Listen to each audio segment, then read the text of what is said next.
в 1973 году же вот был невероятный сель, и когда Алмату могло снести, и тогда вот просто принимались мгновенные решения для того, чтобы, потому что полтину могло прорвать, и тут нужны были инженерные решения, он там днем и ночью буквально ездил. Тогда он, кстати, и курил много. Он. Насколько помню, где-то минимум 2 пачки в день выкуривал. Ну, вот, да, вот это. Постоянно одну за другой. Новость.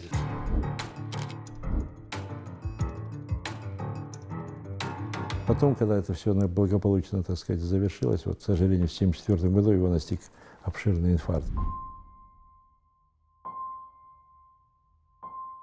У него настолько сердце болело, когда вот аорта расширялась, он брал карандаш, вот так вставлял и отсюда давил, чтобы боль болью заглушить. И тогда уже настолько было серьезное состояние, что уже некоторые руководители готовились занять его место. Там, в общем. Празднуя сегодня юбилей нашей республики, отмечая наши успехи, мы знаем, что всеми нашими достижениями мы обязаны мудрому руководству нашей родной коммунистической партии.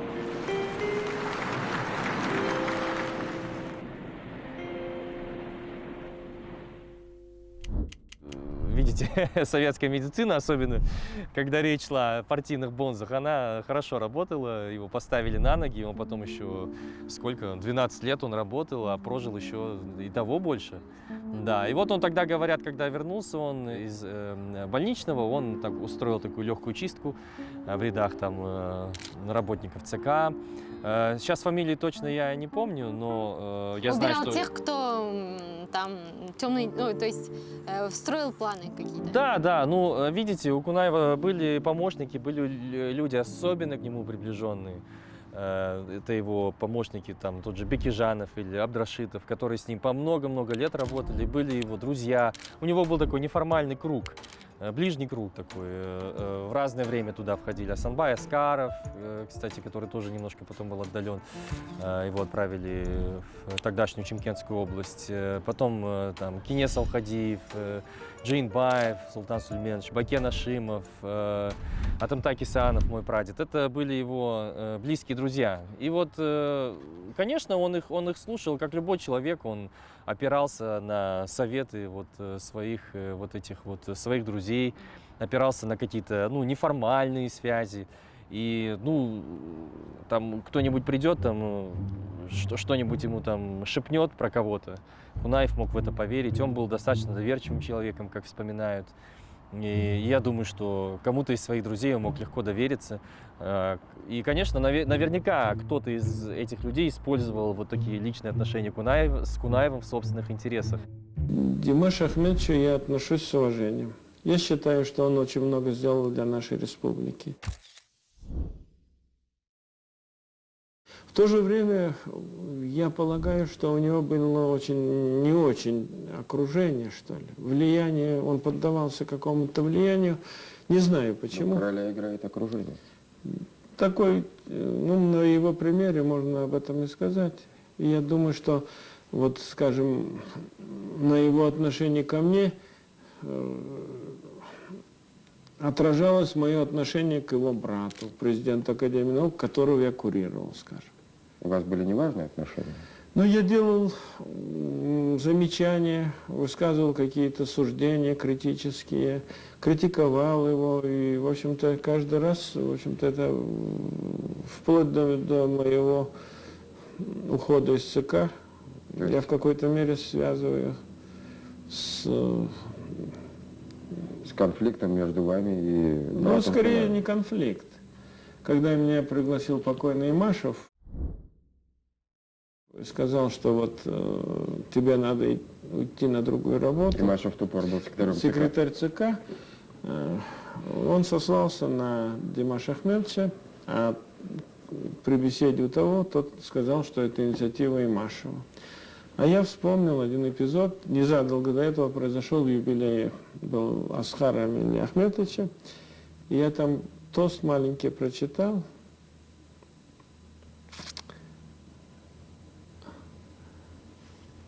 Ученым будь или поэтом, пусть будет нормою твоей светить неотраженным светом и быть полезным для людей. Ну, в общем-то, один товарищ, мы шли оттуда, он говорит, это хорошо сказал, но тебя этого не простят. Ну, действительно не простили. Так получилось, да? Так получилось. В общем, во времена, когда он был во власти, Дурмухамед Ахметович, кто был параллельно из семьи во власти? Ну, не во власти, в руководящих должностях. Это был ваш папа? И то это же не госструктура такая, это Академия наук, то есть ученые сами. И еще? Ну, у нас не было никого, кто бы был в госслужбе. Еще раз пожелать всем ученым, педагогам, всему студенческому коллективу и сотрудникам университета. В 1974 году, в апреле, он президент Академии наук Есенова, которого он также видел в свое время, как потом Назарбаева. Тоже на него большие, так сказать, планы строил, что вот один из таких молодых. Он его перевел опять министром геологии, он сам геолог же, все. И в 1974 году он стал вопрос, кто будет президентом. И он отцу сразу сказал, а отец был вице-президентом Академии наук тогда. И он сказал, ты президентом никогда не будешь, потому что ты мой младший брат, все скажут по блату, и все. Он всегда питал особую, наверное, любовь к своему младшему брату. Ну, все-таки младший брат, вы понимаете, в казахской семье это очень важно. Тем более их там было двое братьев, остальные были сестры. И мне кажется, возможно, их отношениям придавал несколько болезненный окрас то, что все-таки Кунаев так несколько нависал всегда над фигурой своего младшего брата Аскара Милляхмедовича. Вот как даже Брежнев, да, ему сказал, сам Кунаев вспоминал, там, не будь ему тормозом.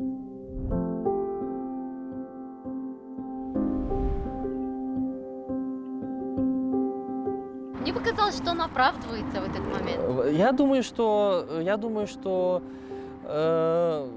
возможно, там академики же выбирали президента Академии наук. И в 1974 году был выбран президентом Аскар Кунаев.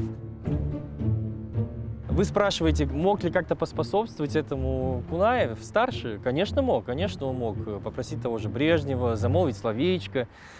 Конечно, он мог тут какую-то почву подготовить, там работу подготовительную провести и так далее, чтобы убедиться, что проголосуют нужным образом. Конечно, мог. Так ли это было, я не знаю, я не берусь утверждать. В самой академии тоже было куча группировок, там были сатпаевские кадры, люди всегда делились, академики, по там, родовому признаку.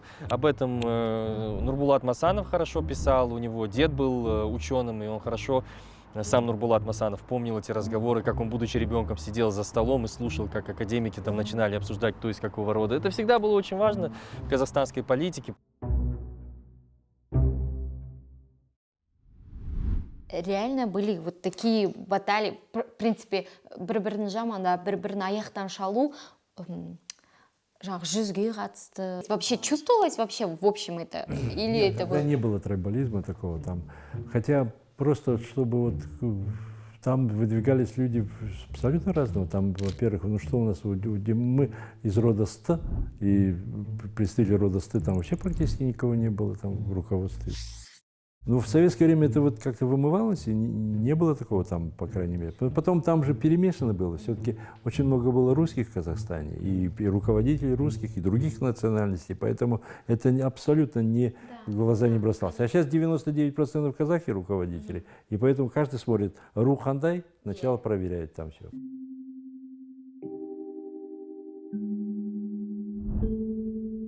В конце концов, Академия наук это же демократическая организация. Тайное голосование решает. Потом выносят кандидатуру, и ученые, академики только, тайным голосованием избирают президента. Ну вот у него, когда голосовали, 2 только было против. Если говорить о том, как он подбирал и расставлял кадры, то я думаю, что все-таки на первом месте был профессионализм, ну и, конечно, политическая лояльность. Опять-таки у Кунаева там была родня, как вы говорите, шымкентская, но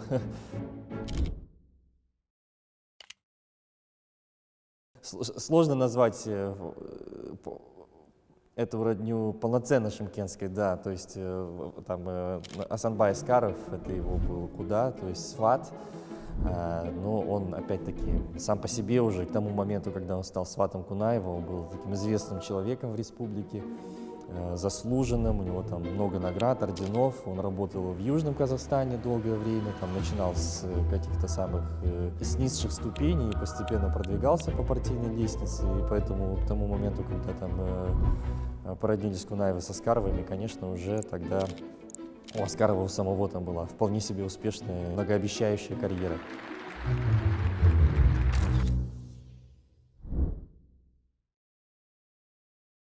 Асқар Меллахмет звондайды, Серік, ана сенде КМО комитет, жастар комитеті босаған екен төрағасы.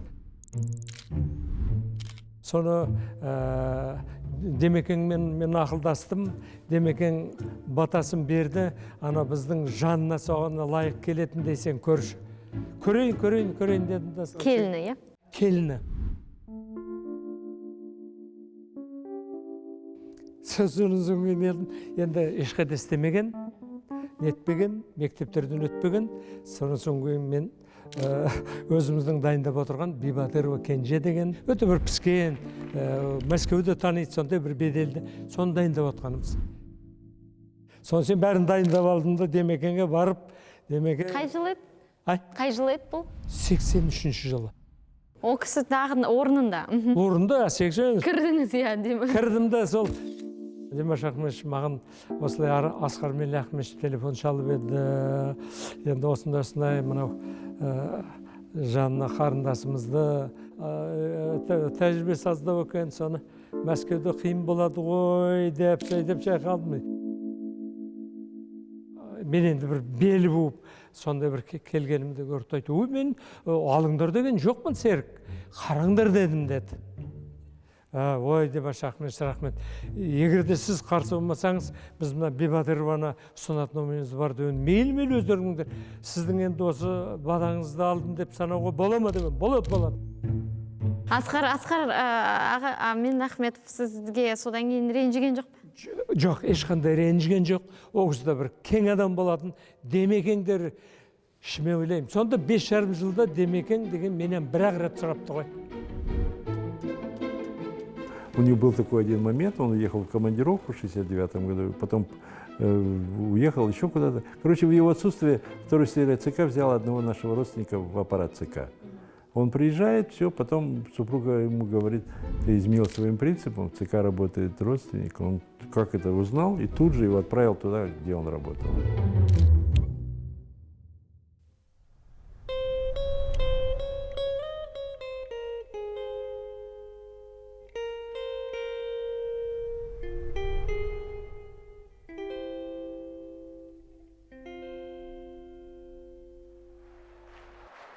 Знамена ЦК Компартии Казахстана, правительства республики, Московскому городскому, Ленинградскому областному, Украинскому республиканскому, Казахстанскому стройотрядам. Знамя принимает первый секретарь ЦК ЛКСМ Казахстана Абдрахманов.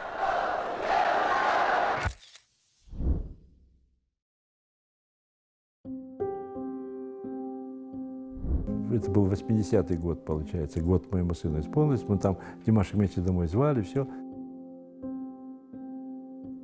Дверь открываю, и стоит передо мной Назарбаев, молодой тогда совершенно. Он говорит, я пришел поздравить вашего, моего, прежде всего, внука моего отца, то есть не меня лично, но вот маленького. И принес 2 маленькие железные машинки, там подарил ему. И тогда я помню, он тогда оказался совсем такой стройный, высокий, такой молодой, ему тогда 40 лет ровно. Да. Назарбаев очень был близок к нему, да, действительно, наверное, где-то в году 82-м он действительно стал уже вхож в ближний круг, приходил на мероприятия семейные к Кунаеву. Об этом есть воспоминания, тот же Султан Сумец Джимбаев об этом писал, зампред Совмина, друг Кунаева. писал о том, что Назарбаев приходил на Новый год, например, к Кунаеву, там, по-моему, 83-й год они вместе встречали с Сарой Алпысовной. Он очень старался, конечно, быть таким приветливым, дружелюбным и, как говорят очевидцы, часто развлекал гостей, у него был подвешен язык, он играл на домбре.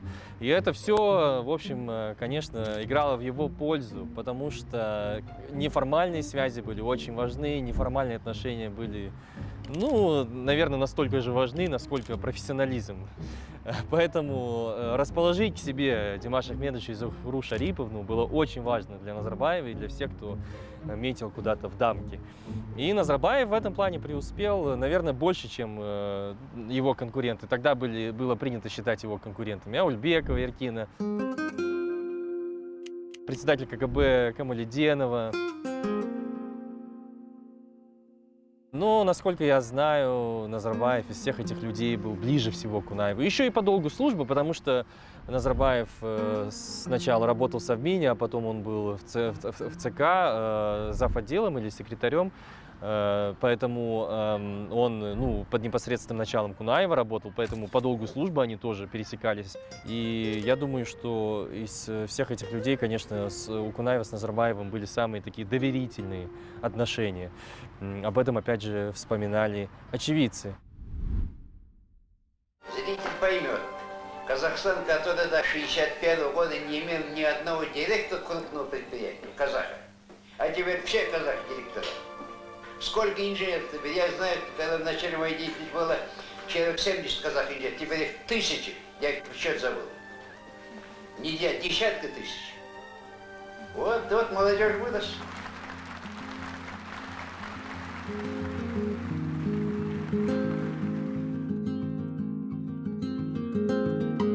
Он все-таки единолично, решая какие-то вопросы, он укреплял не то чтобы суверенитет это громко будет сказано, все-таки события, последовавшие там за перестройку, он не мог предвидеть, конечно же, но все-таки он укреплял в казахстанской партийной номенклатуре вот это ощущение своей самостоятельности, ощущение того, что эти люди заслуживают того, чтобы самостоятельно решать, как им быть, самостоятельно определять судьбу страны. Он прививал такое ощущение, что мы все-таки должны где-то следовать своим интересам, да, считаться с партийной дисциплиной, считаться с Москвой, но все-таки продавливать то, что мы считаем нужным.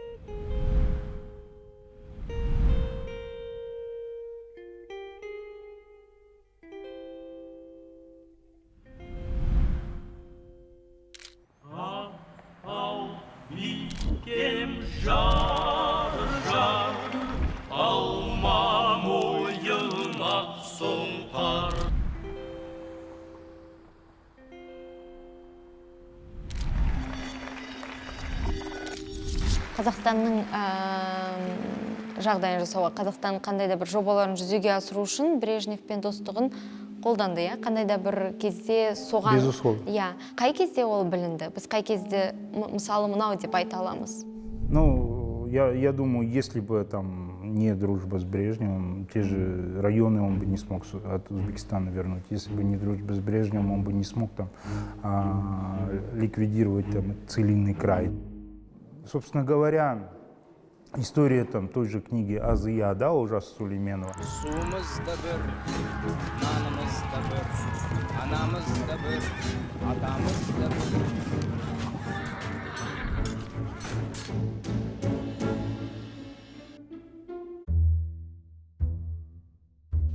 Все академики были против, сказали, ну как же так, Сулейменов не то говорил про отношения тюрков и славян. Поэтому Кунаев взял Азию и полетел в Москву к Брежневу и попросил прочесть. Кунаев ему звонит. Леонид Ильич, а вот вы прочли эту книгу? Да, прочел. Но там есть вот этот национализм, там пантюркизм и все эти дела. Ничего там такого нет. Так что успокойтесь. Все. Многое в Советском Союзе определяли личные взаимоотношения.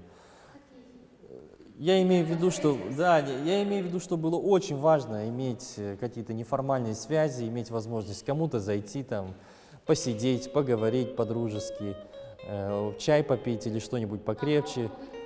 Да, очень многое держалось на этом, очень многое. Поэтому, конечно, было важно, что у Кунаева, в общем, хорошие взаимоотношения в Москве со всеми, с представителями там союзной номенклатуры.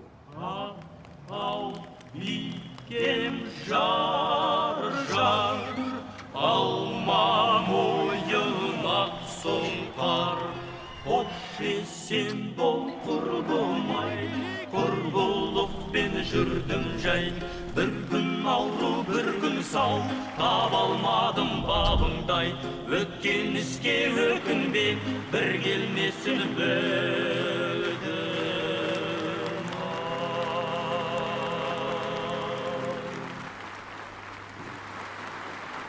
Мне приятно отметить умелое руководство партийной работой и хозяйственной деятельностью Республики ЦК Компартии Казахстана и лично Димаша Ахметовича Кунаева. Видного деятеля нашей партии и советского государства. Кунаевтың біраз ісіне араласпауы, жалпы республикаға әжептәуір дербестіктің берілуі бұл Брежнев пен Кунаевтың достығынан ба, әлде Брежневті біз осал басшы деп айта аламыз ба? Ну так и есть на самом деле.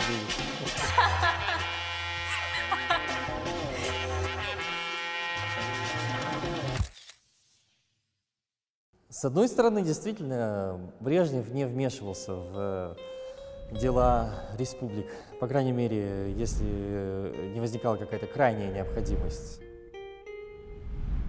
С другой стороны, как писал Заманбек Нуркадилов в своих мемуарах, когда пришел к власти Кунаев снова во второй раз в 1964 году, все понимали, что, скорее всего, это надолго, потому что все знали, что Брежнев с Кунаевым друзья, и все понимали, что в республике, скорее всего, воцарится такой более-менее спокойный климат.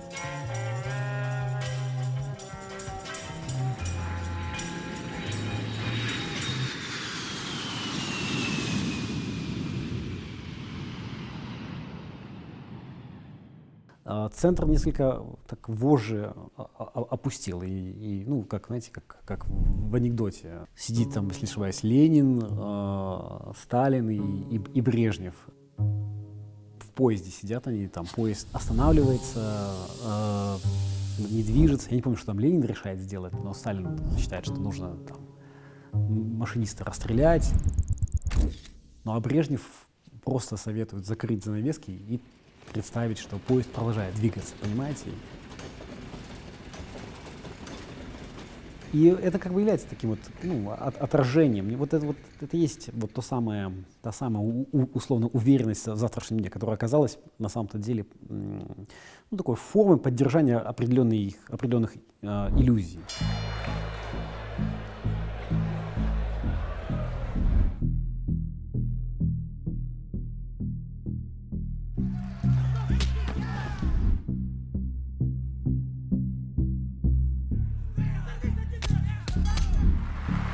В чем источники такого стремительного социального прогресса?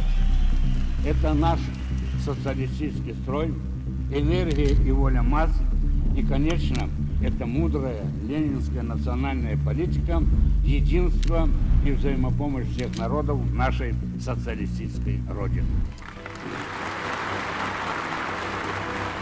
выпущены сверхплана тысячи тонн продукции отличного качества. Сверхплановый цемент уже нужен строителям.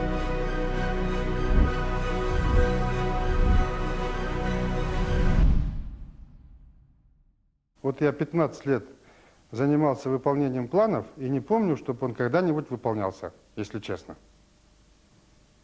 А я расскажу почему. Принимается в Москве 5-летний план. Ну и начинаем работать. Первый год пятилетки, допустим. Выполняем первый квартал, потому что здесь есть возможность сдвинуть цифры на второй квартал. Это надо ехать в Москву, ЦСУ, ЦК КПСС договариваются. Вот мы первый квартал у нас не получается, вот по тем-то причинам, зима, мы потом нагоним, давайте перебросим на второй квартал. Перебрасываем. Со второго квартала на третий, ну, приходит же четвертый квартал, неминуемый. Но мы говорим, еще же 4 года впереди есть. У нас же производство будет расти, мы же вот те 4 года это нагоним, общая пятилетка будет выполнена. Да нет, нельзя. Вот. Едешь в ЦСУ вот, в Москве. В ЦСУ все записано. Если ты в хороших отношениях с министром, он твой угольный план, кусочек, несколько миллионов перебросит в Донбасс, Донбасса перевыполнение уменьшилось, а если у нас есть перевыполнение, теперь мы в следующем году Донбассу помогаем. Ну, не без того, чтобы там пригласить в гостиницу к себе вечером на ужин, посидеть, побеседовать, ну, слушай, пойми, да он никак, ну, делают же все это. И смотришь, грузины ходят, узбеки, тибетейки тут ходят, значит, это, ящики грузинские вина тащат там каждый. В госплане день Узбекистана плов таскают. И в конце концов шефу докладываешь, поздравляя с Новым годом, что план выполнили.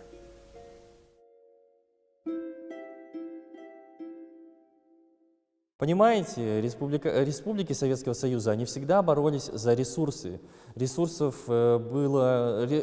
были ограничены, поэтому те же узбеки обивали эти пороги высоких кабинетов в Москве, там, те же таджики, ну, в общем, все представители там, 15 союзных республик. И было важно наличие вот такого человека, который бы мог, в общем-то, так немножечко там растолкать всех и побольше выторговать для Казахстана.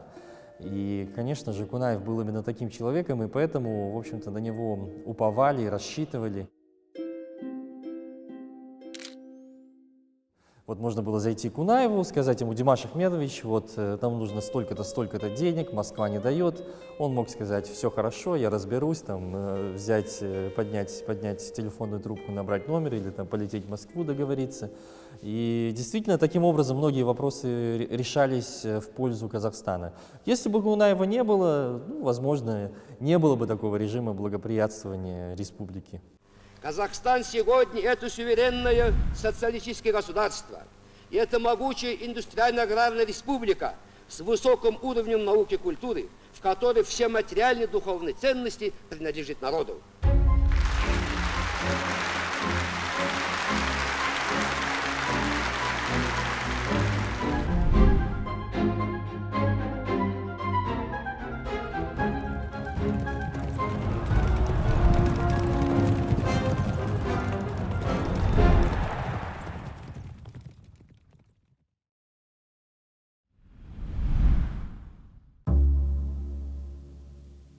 В Советском Союзе остро стоял немецкий вопрос. То есть немцев переселили в свое время там, в Казахстан, в Сибирь, да? Лишив их республики собственной, которая у них была в Поволжье. И вот этот вопрос, он очень остро стоял, потому что там и Германия его поднимала. А в то время Советский Союз как раз начинал продавать там газ, нефть Германии. Да? И вот в ходе этих переговоров немцы постоянно говорили о своих соотечественниках. Да?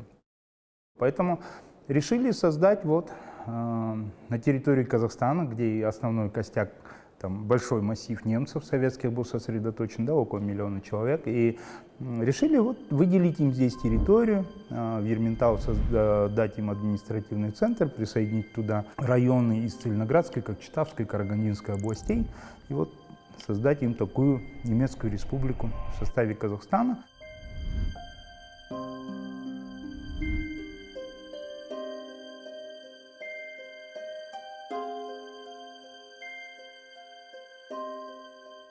В июне 1979 года приехала комиссия, которая предстояла вот эти все подготовительные мероприятия провести, там, очертить территорию. И совершенно неожиданно для них 16 июня проходит первый митинг. Казахская молодежь собирается в Целинограде на центральной площади с заготовленными транспарантами, лозунгами. Потом 19 июня происходит второй митинг. Это было довольно странно. У меня лично сложилось впечатление, что все-таки Кунаев это инспирировал тайно. Потому что даже там где-то в одном из сборников документов я видел показания там рядового сотрудника КГБ, который начал раскручивать дело, вроде выходить на организаторов, и ему с республиканского КГБ просто очень серьезно прилетело. С Алматы прилетело. Успокойся и типа не лезь куда не следует. Вероятно, есть основания полагать, я не могу об этом утверждать с полной уверенностью, но вот у меня сложилось такое впечатление, что Кунаев причастен к организации вот этих целиноградских событий. Это дало ему возможность сказать, вот, видите, народ против, народ возмущенный. Брежнев, он в принципе не настроен был, он такой довольно мягкий руководитель был, тем более там за год до этого, в 1978 году, в Грузии состоялись митинги, и тогда тоже советские власти отступили.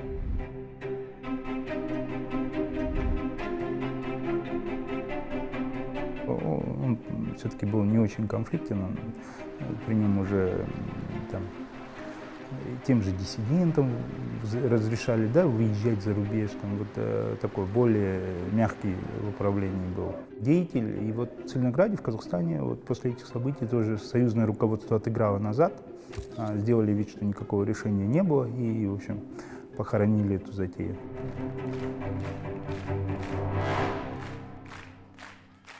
Но вы знаете, что бы там Кунаев ни делал в 1979 году, если бы у представителей там, титульной нации не было представления о том, что вот это их земля, да, что вот они являются коренным народом, то никакие бы интриги Кунаеву не помогли бы помешать созданию немецкой автономии. Никакие.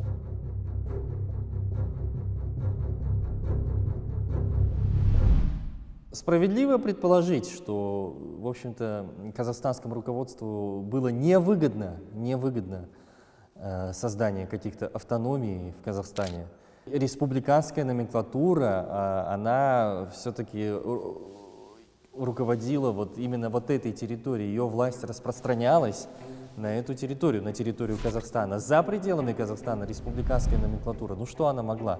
Поэтому зачем им было кроить эту землю, понимаете? Это было просто совершенно бессмысленно с политической точки зрения. Они бы ослабляли свое собственное влияние таким образом.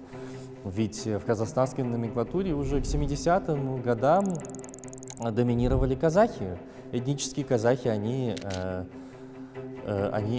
составляли большую часть вот, высшего эшелона власти к 70-м, 80-м годам. И это не совсем отражало демографию Казахстана, потому что в структуре населения все-таки казахов тогда было 50-50, 50 на 50, там, по-моему, к 89 году у казахов и славян.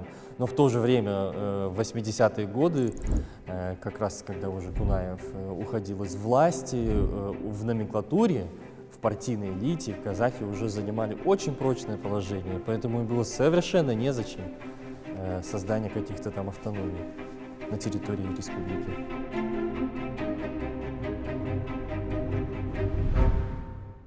Мен айтайын, біздің бағымызға ол кісі кідіріп, задержка жасап, Қазақстанның басын біздің бағымызға.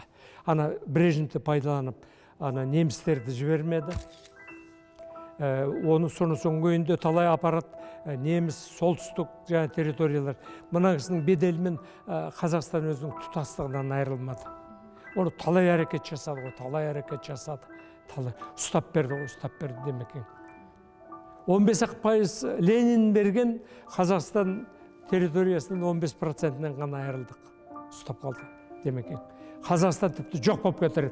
Ауысып тұрса, бір күн бағарлар келсе, көп дүние, көбден айырылып қалдар едік. Сол себептен болғандай бағалай білейік.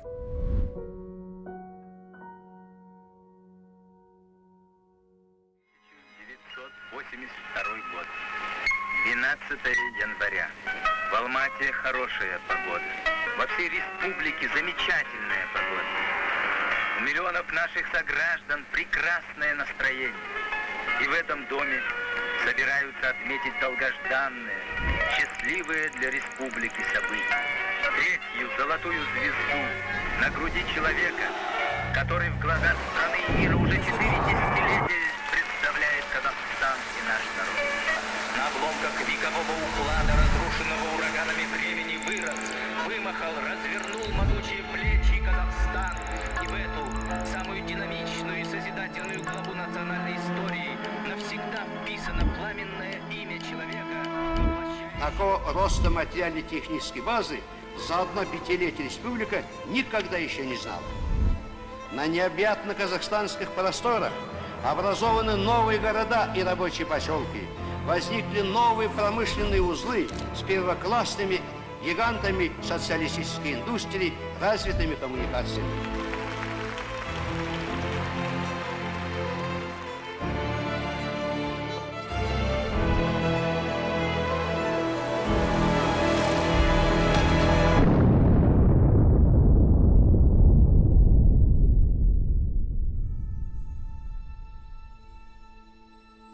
И у народа хорошая память.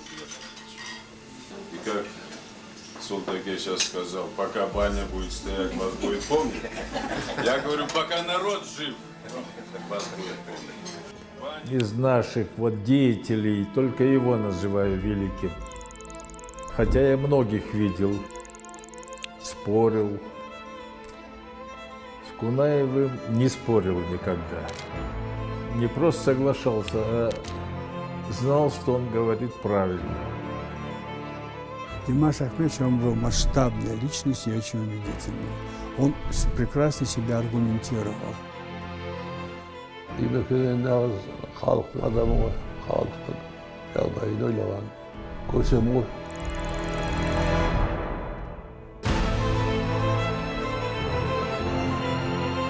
Открытие бронзового бюста – это признание заслуг Дильмухамеда Ахмедовича Кунаева перед партией и советским народом.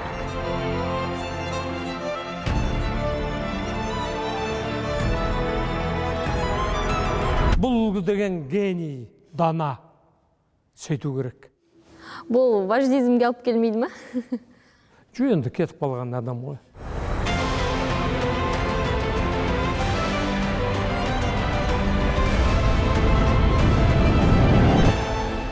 Воздавая должное великим заслугам Димаша Ахмедовича, мы знаем цену вашего драгоценного... Что же, Донской, выключай на телевизор.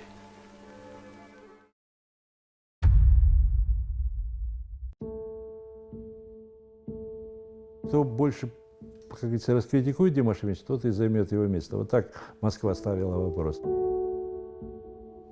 Назарбаев деген демекеңді сатып кетті ғой. Я сейчас по прошествии времени об этом думаю. Что я там такого сказал?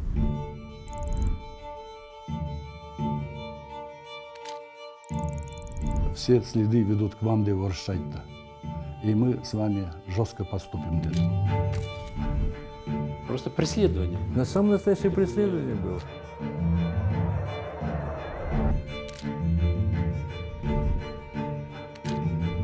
Кунаевқа нақты қандай айыптар тағылды?